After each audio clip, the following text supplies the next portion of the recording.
Alright, Northwoods Cardboard Gang, today we're going to be talking about original thought in Pokemon investing. Is it still there? This is following up Pokemon Knowledge's live that he did the other day. I will put the link to that in the description. If you do not follow Pokemon Knowledge, you're missing out. Definitely click the link for him and hit the subscribe to his channel. He does a fantastic job a lot of times with the discussions he has live on his channel several times a week. But other than that, we're going to get into it right after this.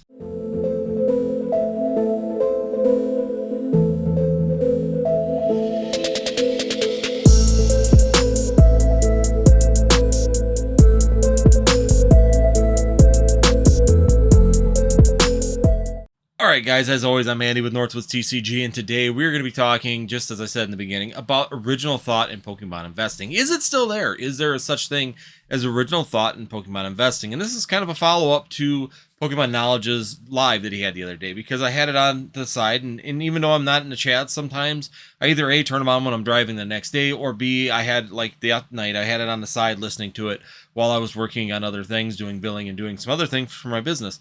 But he had some really good points. And the fact of the matter is that is there original thought still available in the Pokemon investing scheme? And I truly and 100% agree with him that it's really not there any longer. But before we go any further in this video, guys, make sure you hit that subscribe, hit that notify, and hit that like button. We've got some really good content coming through on the channel, and we're definitely trying to continue to cater to you guys. But today, we're definitely going to follow up on this and discuss where are some avenues that you can go. So, Pokemon Knowledge hit it right in the head. You cannot sit there and have an original thought in Pokemon and not have 100 other people having the same original thought that you think you're having. So it's really not original. Everybody's doing the exact same thing. And we see that, number one, when you try and do a play. So you go and you find a card. By the time you find that card, you source that card, you grade that card, you get that card back, and you put it on the market to try and make some investment income on that particular card. 100 other cards are following you right on the same time frame. So once again, there's just so many eyes. There's so many different eyes showing up in this Pokemon market all at one time that it's becoming very difficult and hard to actually have an original thought without several other people having the exact same thought. And you can even see it on YouTube videos. I've seen this several times where I'll do a YouTube video, I'll have it pre-recorded and it's set. And I kid you not, 4 or 5 of us will do the exact same video all at the same time of a random subject. And it's interesting how it always just lays out that way.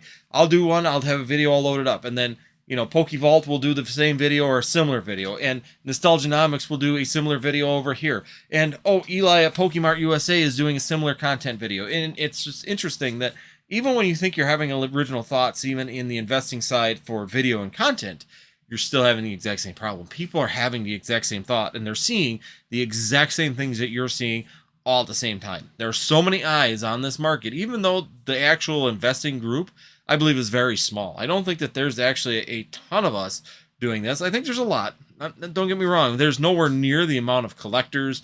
There's nowhere near the amount of players. There's nowhere near the amount of people just doing box breaks and selling product to people. I think that there's a very tight niche group of people that actually do Pokemon investing, and we're very good at what we do, and we enjoy it, and it's what we love. It's what we're really enthusiastic about in this hobby. We do collect, we do all the other stuff, but our focus is really in the investing side. But even with that niche group of people and that small little group of people in that actual investment section of the Pokemon TCG, we're still all seeing the exact same thing at the exact same time. So it's very difficult to have that original thought. And I've had that same feeling for quite a while, and I think PK really did bring it out. And thank you, for Pokemon Knowledge bringing that out. He did a great job of presenting that and actually discussing that when it comes down to it. And that's why even myself, I'm starting to branch out into different areas, a little bit more original. And like I said, it's perfect example are these things, and I'm almost done prototyping with them. I'm finally getting really happy with them, with how they lock in and everything, and I'll do a video on those here coming up. But it's another one of those avenues where, to me, I was trying to find holes in the market. And that's the bigger thing is when it comes down to the investing and the marketing side, I invested in a 3D printer for Pokemon rather than investing in 2 cards. Why? Because there's a hole in the market in a certain specific area that I found that, hey, I got a ton of these tins, and I really don't like any of the display ability when it comes to PSA cards. I mean, to me, they're really cheap. They're really flimsy. I mean, I had these little wood easels holding them up that you buy at Walmart. I've had the plastic ones. Nothing really does the cards justice when it comes down to it, to a Pokemon theme.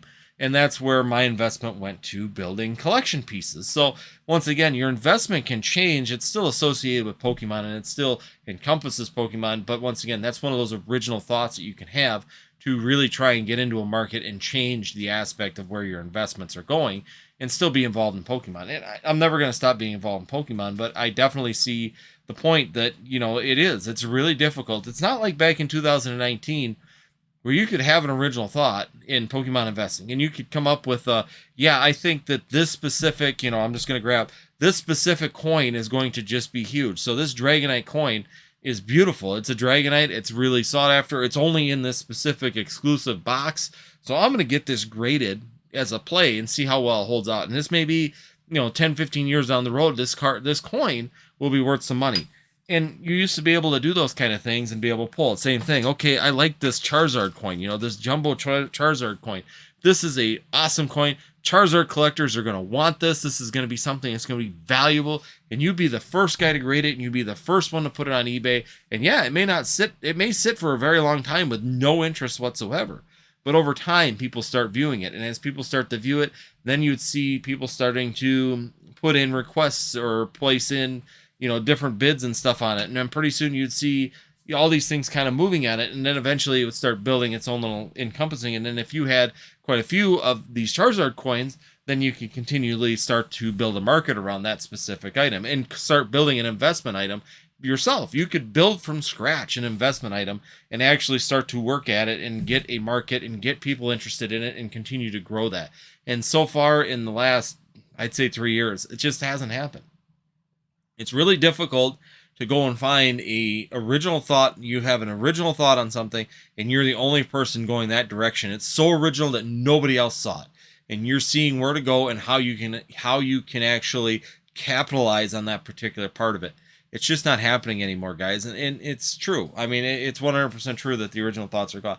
Now, does that mean that investing's dead and that investing channels such as mine are no longer useful? That's not true either, because it does take a lot of work sometimes to see these particular plays. The plays that you see are sometimes buried in other things, and it takes a lot of work to be able to see the directionality of those, and then getting that information to you guys to make better decisions when it comes down to your Pokemon Seal investment or your Pokemon singles, which ones you should be purchasing, which ones have opportunities, how you source those particular cards, or where you can source particular products, are all valuable information that I feel that our channels can still give to you guys as viewers. Yes, it's going to be, some of us are going to give you the same information several times, and you're going to hear it from 3-4 channels all relatively close, but that's because we're all seeing the exact same things, and we're seeing the exact same movements in the market to where we say, yeah, you want to jump on this one now, because if you don't, you're going to miss the opportunity. Silver Tempest, jump on those booster boxes now because they are down with the reprint, but it doesn't mean they're going to stay low. It means that you've got an opportunity to jump into it, and you can get back into it or into that particular set at a good price before it goes back up to that 144. Once again, a lot of these sets are going to get to 144 and they're going to kind of stagnate because you can buy them on Pokemon Center for that price. So why would the market supersede that until they're gone off Pokemon Center? So once again, these are all opportunities and things we see and we continually bring forward to you. Number one, like this channel, I try and teach you guys where to find this information, what tools I'm using, and how to use those tools to your advantages. Whether that's Pokedata, whether it's using eBay, whether that's using even going through like the Pokemon or PokeWatch and those kind of places to see where are we looking at for our total market values, where is our caps, which cards are doing the best in what areas, and how long have these cards been doing that well. That way you get directions on where to look when it comes down to your investments. And I think that's the bigger part of what our channels can still offer when it comes down to Pokemon investment. So yes, I mean, realistically, we're not having original thoughts. Whatever I'm thinking, I can guarantee there's probably at least 20 to 25 people that are thinking the exact same thing at the exact same time. And probably 2 or 3 of them are probably on YouTube, and they're going to put out a video very similar to my content. And that's just the fact. And once again, that's the harder part of it when it comes down to the Pokemon market and the Pokemon investment side right now, is that there are still a lot of eyes watching the investment sector and really picking up all of these little trends and these little movements, and they're seeing the opportunities and they're doing them really fast. And if you want to get into one of those really niche markets and you want to make a little bit of a quick flip, type movement where you're trying to buy something quick, do a quick investment, maybe upgrade it to with a grading or put in a fancy display or do these little things to try and maybe just use your name to push that, your window of market is very, very small before 25 other people are doing the exact same thing and pushing into the same market that you're trying to succeed at.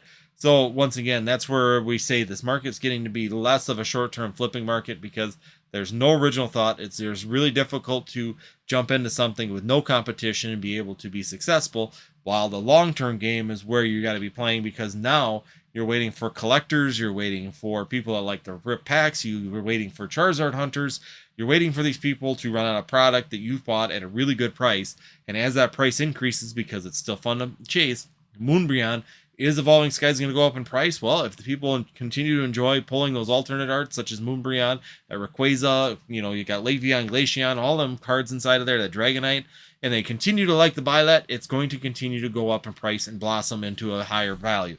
Even if you bought it $400, it doesn't mean that it's going to stagnate and never move past $400. As the market and the supply goes away and the demand continues to be there for that product, it will continue to move up in price. And that's the guarantees that you can actually look for in this market. But there is no guarantee that there's going to be people continuing to have demand for that product. And that's a bigger factor when it comes down to it. That's why picking specific sets and particular products are going to give you a little bit of an edge comparatively than just buying everything. And that's going to be the game for investing. But original thought, not really likely. So Pokemon Knowledge did a fantastic job of presenting that and really putting it into a good perspective. But I just wanted to follow up a little bit and talk about maybe looking at some other alternatives. Don't just look at the Pokemon cards themselves anymore. If you're looking for a competitive market and investing edge, you need to start looking outside of Pokemon and what can you fill for gaps in that Pokemon market. What is something that's lacking that there really isn't a good something of? And then you start filling that specific area or that niche so that people see you and then they start to buy from you and you become a hub for something in that market, something that you can invest in to bring forward something to the community that's good for them. And that's maybe the better way to look at it going futuristically. What can I do for the community that's missing that I can help build something better for the Pokemon market? So once again, for me, it was a 3D printer. I'm an engineer. I'm a designer. I've run SolidWorks. I've done mold making and I've done everything else. And the 3D printer to me was a lot of fun and an interesting way for me to take my skills in 3D modeling and mold making and actually put it into an application in my own home without buying expensive equipment to build something that I can bring to the market and to the community that may have something that's enjoyable for people. So like I said, that's why I went with this. To me, it was lacking. I couldn't find a good display that I liked personally. So my investment in the Pokemon Now is going into the modeling and the machining side of this thing to build something that the market can use, something that's going to stand out and be something that's a market share that's better for an investment overall when it comes down to these products. So overall, guys, hopefully this is a good video for you guys. And like I said, I'm done prototyping these. I'm running a couple different colors of them just so people have options on them. And I'm going to put them out there for another video where I'm going to look at these things up close and personal so you guys can check them out. So other than that, guys, thanks for watching. If you did make it this far in the video, of course, be sure that you hit that subscribe, hit that notify, and last but not least, hit that like button. And as always, I will put the 2 videos at the end. Then we can check it out, stay with the channel, check out what other videos are going on, and see what's going on in the Pokemon investment market. Other than that, guys, we'll see you next time here on Northwoods TCG.